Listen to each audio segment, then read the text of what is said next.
And you are? David Woodcock. David, why aren't you at Woodstock? Because I'm here. This is more fun. Why did they call it Woodcock? It would have been more interesting to get the hunters going out there with guns. Call it Woodcock, too. Dogs, guns. Yeah. And go out there and bring back some game. And did you ever think about going out there and catching this one? I thought about it, but it sounded too expensive. Yeah, how much were they charging for that? $135, I believe. 135? The first one was 75 cents. Of course, you had to walk 16 miles to get there through the snow with no boots. Of course, that's my childhood I'm thinking of. I'm sorry, I'm getting all my stories mixed up. Anyone here go to Woodstock, the original Woodstock? Here's a gentleman here who looks like he's telling the truth there. What do you... It's wavy gravy, ladies and gentlemen. I'm so excited. How are you? Fine, very good. And you are? My name is Marshall Katzman.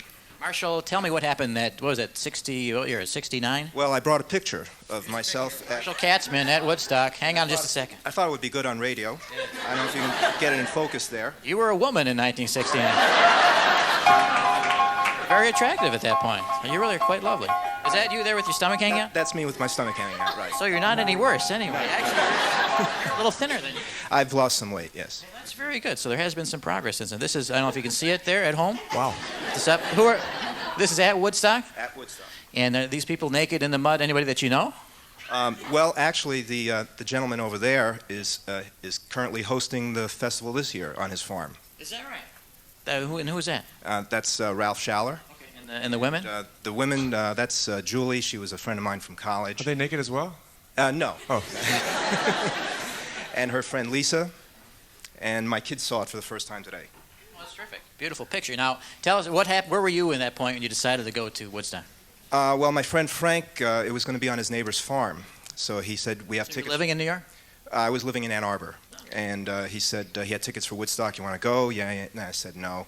And then I changed my mind. What changed your mind? Some other friends decided to go as well. Yeah. So we drove up. Did you hear that Melanie was singing? Really, when I heard that... No, I thought Bob Dylan was going to be there, and he never showed up. He never did. No. That's why 500,000 people came to hear Bob Dylan who never showed, right? I think so. Yeah. And once you were there, we hear these stories. I mean, you have a picture there. Actually, they're not naked in the picture. They're wearing clothes. Look like they're at a picnic or something. We hear the stories of wild abandon in pools of mud. Any truth to that? Well, we spent most of the time in a tent eating ice cream sandwiches. Okay. There you have it, kids. That's all that went on. Woodstock 1. So take it from a seasoned veteran. Did you think about going to this one? No, I told my friend I was coming here instead. Just instead of Woodstock 2, huh? Okay, all right. Oh, that's pretty cool. That picture is nice, too. Anyone else go to Woodstock? Oh, where were you at this time, sir? I was up at Menominee, Wisconsin. Yeah. What were you doing there? Going to school. How old were you? 18. 18 years old. Did you hear about this festival of going on in New York? Well, later. Not at the time, no.